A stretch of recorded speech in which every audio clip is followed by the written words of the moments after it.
James wasn't a man of grand gestures or cinematic intuition. He was a landscape architect who found peace in symmetry and the predictable growth of cedar trees. He lived his life by the logic that, if you nourish something, it stays healthy. For 7 years, he applied that logic to his wife, Elena. They lived in a craftsman-style home in a quiet suburb of Seattle, a house filled with the scent of vanilla candles and the soft hum of a life well lived. Or so he thought. The change didn't happen with a bang. There were no lipstick stains or mysterious perfumes. It began with a silence that felt heavy, like the air before a storm. Elena, usually vibrant and talkative about her day at the boutique, started coming home with a glazed look in her eyes. She was there, but she wasn't present. It was a Tuesday evening in late October. The rain was drumming rhythmically against the window pane. James was sitting on the sofa, sketching a garden layout, when Elena's phone buzzed on the coffee table. She was in the shower. Usually, he wouldn't even glance at it, but the vibration was relentless. 4 pulses in quick succession. James leaned over. The screen glowed in the dim light. Unknown. That was incredible today. I can't stop thinking about the way you looked. James felt a cold drop of sweat slide down his spine. His heart didn't race. It felt like it stopped entirely. Today? Elena had said she was at a trunk show in Bellevue all afternoon. He stared at the screen until it went black, his own reflection staring back at him, a man who suddenly felt like a stranger in his own living room. When Elena came out, wrapping a robe around herself, she noticed him staring at the phone. For a split second, her face went pale, a flicker of pure, unadulterated guilt, before she masked it with a practiced smile. "Everything okay, Jamie?" she asked, her voice a pitch too high. "Yeah," James said, his voice sounding hollow to his own ears. "Your phone was blowing up. Just thought it might be your mom."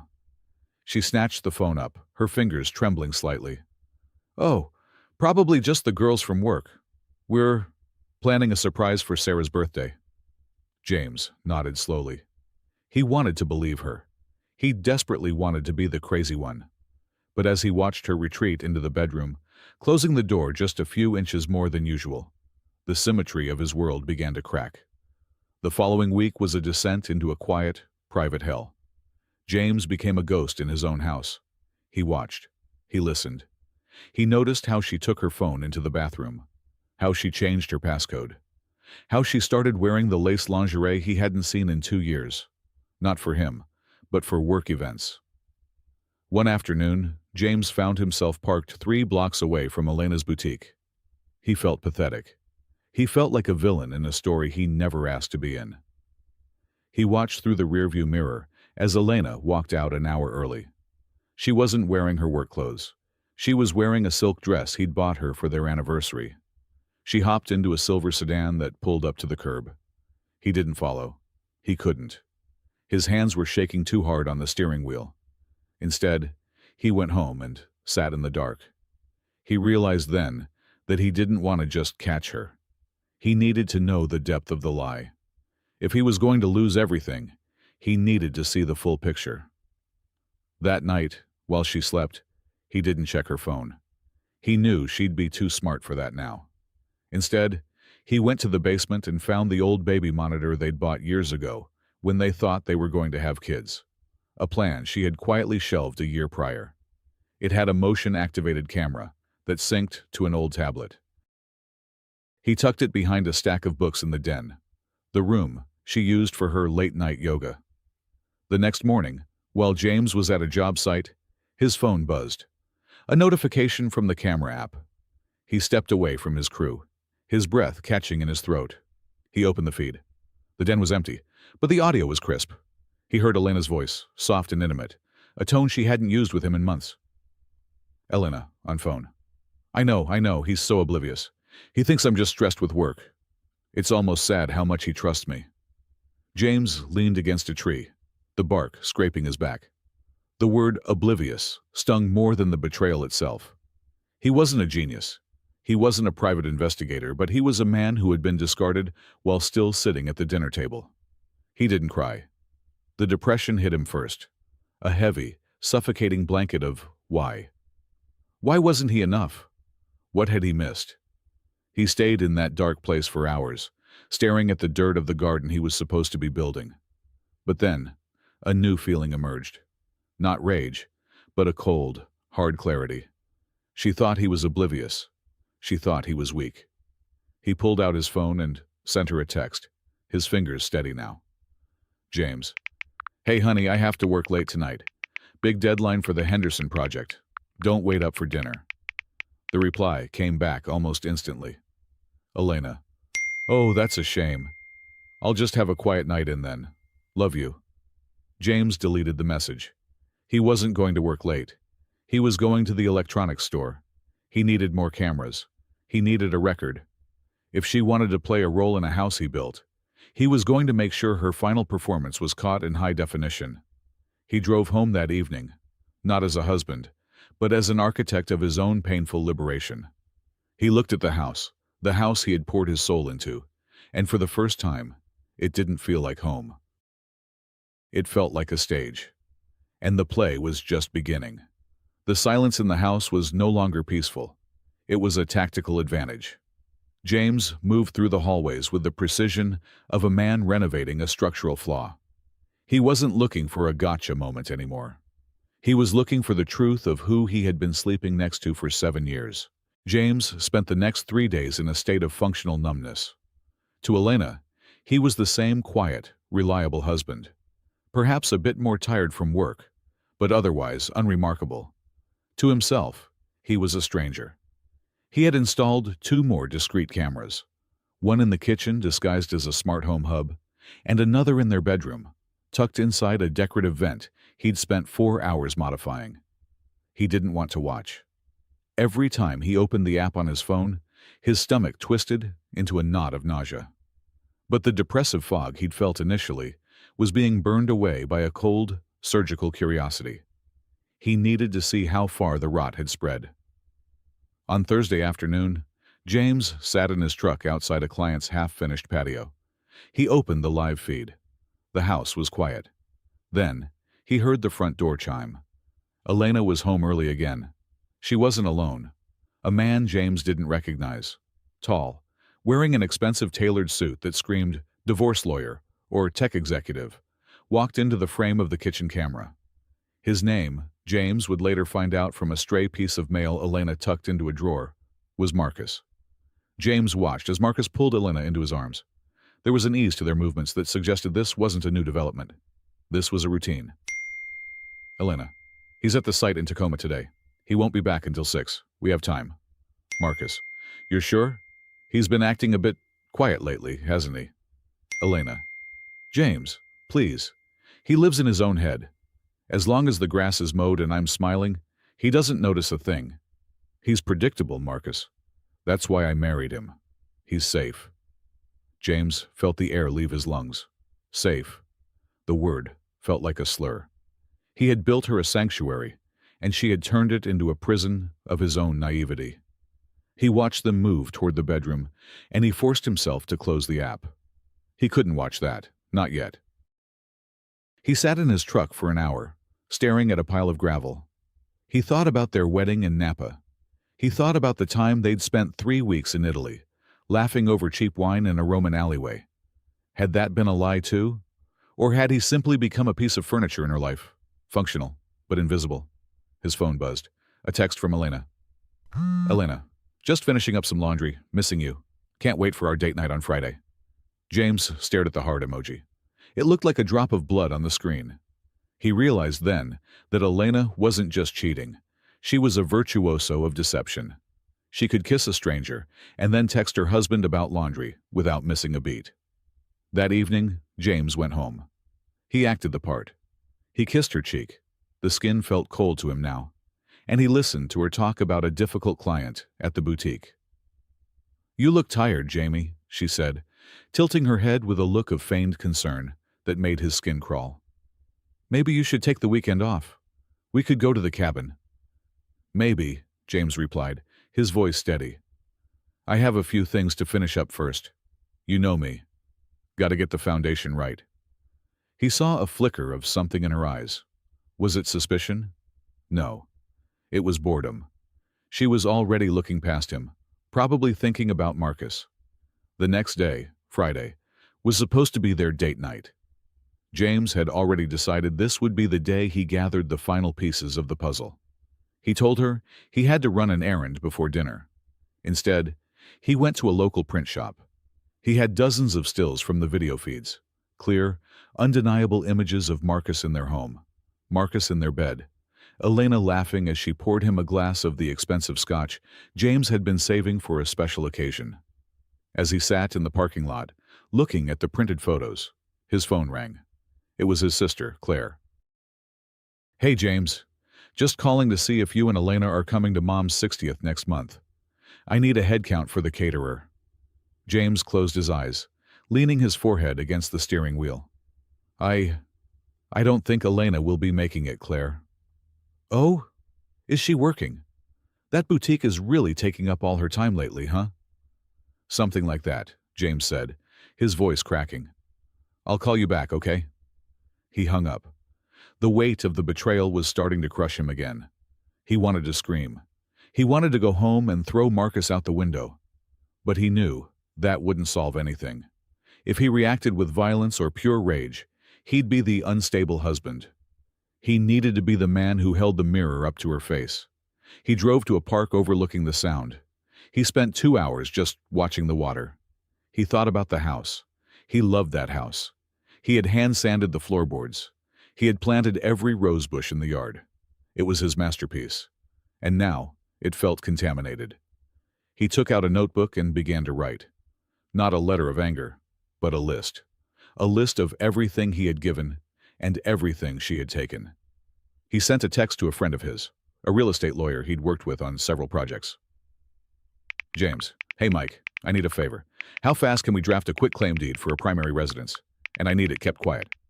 The reply came 5 minutes later. "Mike, everything okay, man? That sounds final." "James, it is. I'm moving on, Mike. I just need to leave the baggage behind." James looked at the time. It was 6:30 p.m. Date night was supposed to start in 30 minutes. He started the engine. He wasn't going to a restaurant. He was going home to perform the final walkthrough of his marriage. When he pulled into the driveway, he saw Elena through the front window. She was wearing a red dress, lighting the candles he'd bought her. She looked beautiful. She looked like the woman he loved. But James knew better now. He knew what was happening when the candles went out. He walked through the door, the envelope of photos tucked under his arm. "Ready for dinner?" she asked, twirling for him. "I thought we'd try that new Italian place downtown." James didn't move. He just looked at her. "I'm not hungry, Elena." "Oh? Rough day at work?" "No," James said, his voice dropping an octave. "I've had a very productive day. I've been reviewing some security footage." The color drained from her face so fast, it was like a curtain falling. "Security? What are you talking about? We don't have security cameras." "We do now," James said softly. He walked over to the dining table and laid the envelope down. "And I think you dropped something." He didn't open it. He just stood there, waiting. This was the moment the bridge started to burn, and for the first time in weeks, James felt like he could finally breathe. The silence in the dining room was absolute, broken only by the frantic ticking of the grandfather clock James had restored by hand. Elena stared at the manila envelope as if it were a live grenade. Her hand reached out, trembling, and she flicked the edge of the first photo. It was a clear shot of Marcus in their kitchen, laughing as he drank from James's favorite mug. "James," her voice was a ghostly whisper. "This isn't what it looks like. I can explain." James didn't move. He pulled out a chair and sat down, his posture strangely calm. The depression that had weighed him down for weeks had hardened into a cold, crystalline focus. "I'm listening, Elena. I've been listening for 3 weeks. The baby monitor in the den? It picks up audio quite well." Elena's knees seemed to give way. She sank into the chair opposite him, the red dress she'd worn for their date, now looking like a costume from a play that had just been canceled. "I was lonely, James. You're always at those job sites, always thinking about soil and stone. You haven't looked at me in a year." "I was building us a life," James said, his voice devoid of anger. "I was working 12-hour days so you could open that boutique. I thought we were a team. I thought we were building a foundation." "It was just dancing at first," she blurted out, her voice rising in a desperate pitch. "We met at that gallery opening. He was charming and he listened to me. I only danced for him, James. It was just a flirtation that got out of hand. I swear it didn't mean anything." James leaned forward, his eyes locking onto hers. "You only danced for him? Is that the story we're going with?" He reached into the envelope and pulled out a second stack of photos, stills from the bedroom camera. He spread them across the table like a deck of cards. "Then why did I see the rest on the video, Elena?" The lie died in her throat. She looked at the photos, the undeniable evidence of her betrayal in the very bed where they had whispered about their future. The dancing excuse withered under the weight of the high-definition truth. "James, please," she sobbed, burying her face in her hands. "I made a mistake. A horrible, stupid mistake, but I love you. We can go to counseling. We can fix this. People move past this all the time." James watched her cry. A month ago, he would have rushed to comfort her. He would have apologized for his part in her unhappiness. But now, all he felt was a profound sense of exhaustion. He saw her, not as his wife, but as a structural flaw he could no longer ignore. "Marcus, hey beautiful, is the safe bet still at work? I'm thinking about you." James's phone buzzed on the table. He hadn't just tapped into the cameras.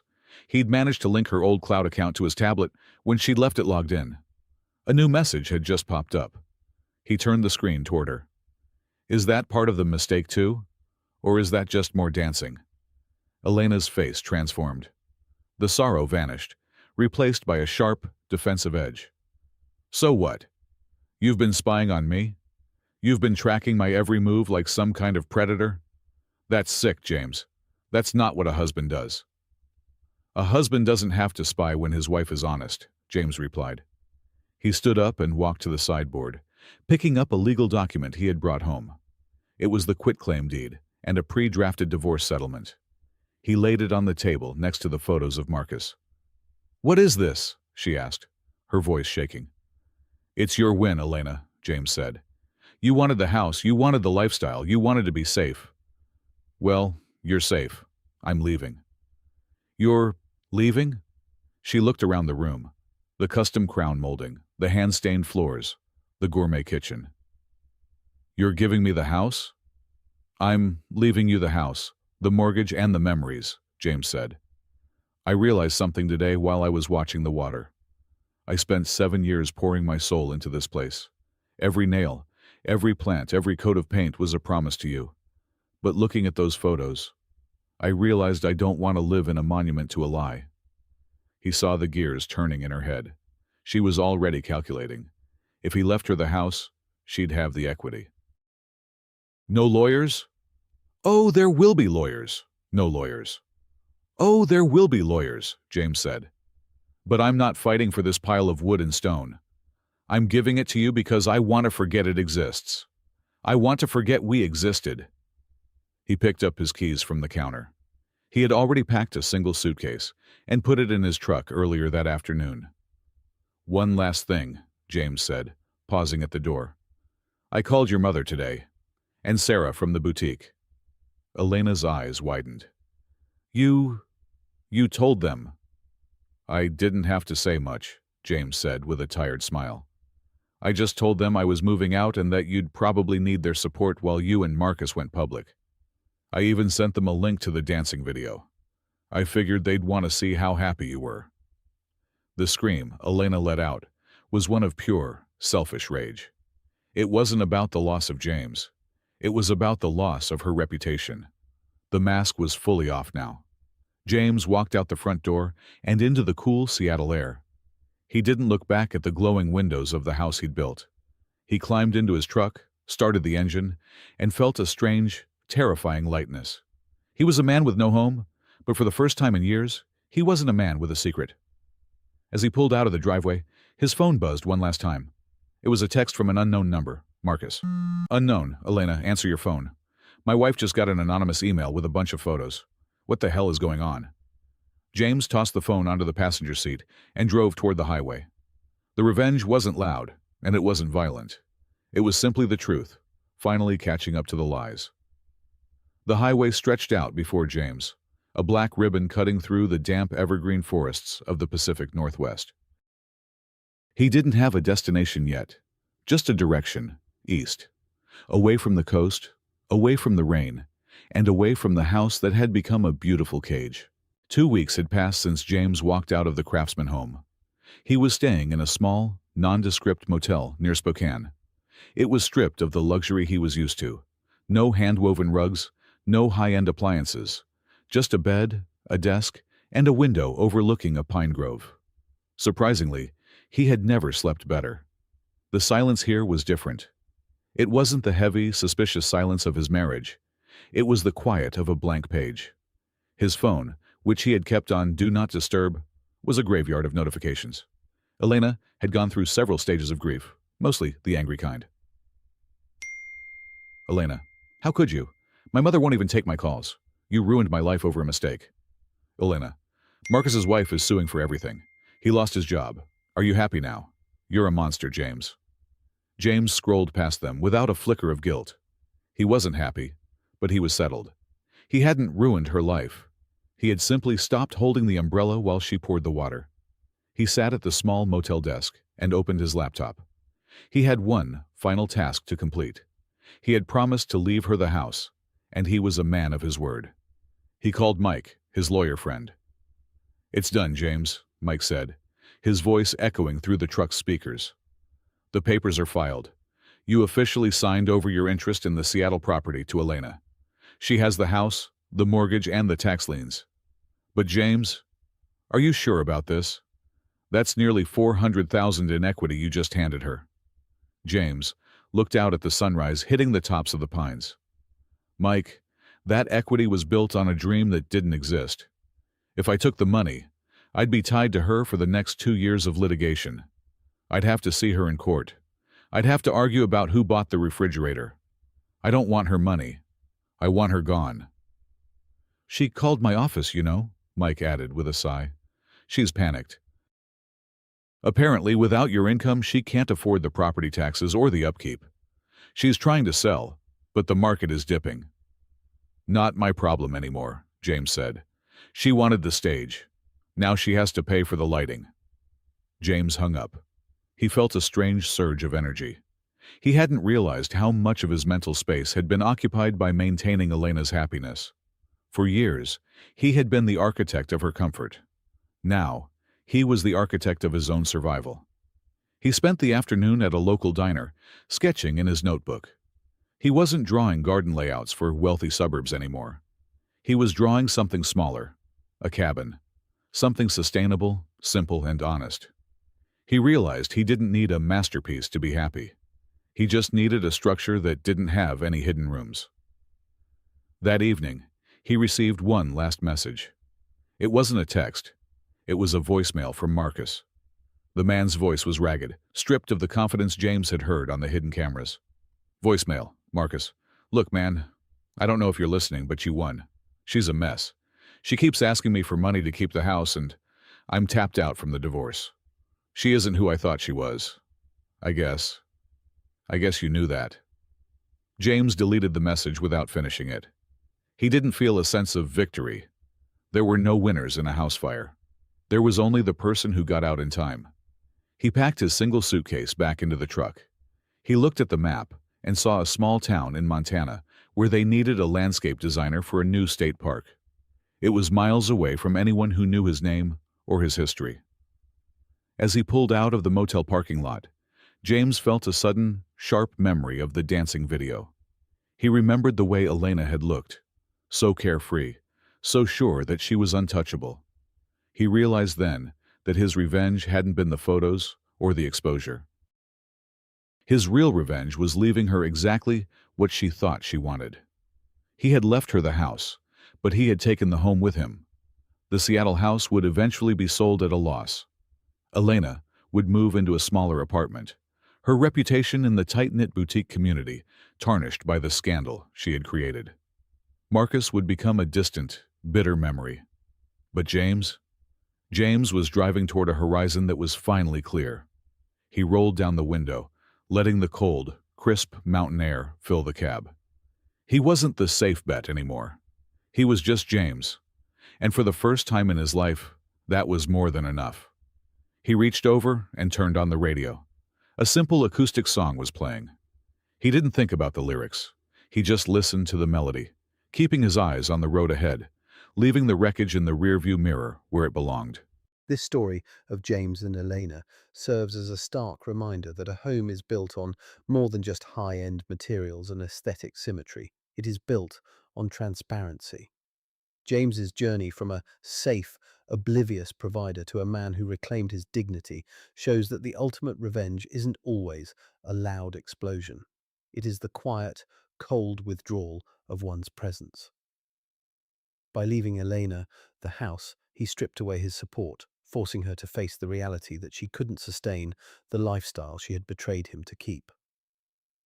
In my view, James's true strength wasn't in the surveillance or the sting, but in his ability to walk away without looking back. He understood that you cannot fix a foundation that was never solid to begin with. He traded a physical asset for his mental peace, which is a trade that usually pays off in the long run. What do you think? Did James make the right call by giving her the house, just to end it quickly? Or should he have fought for his share of the equity? Was his quiet revenge more effective than a loud public confrontation would have been? I'd love to hear your perspective on his final move.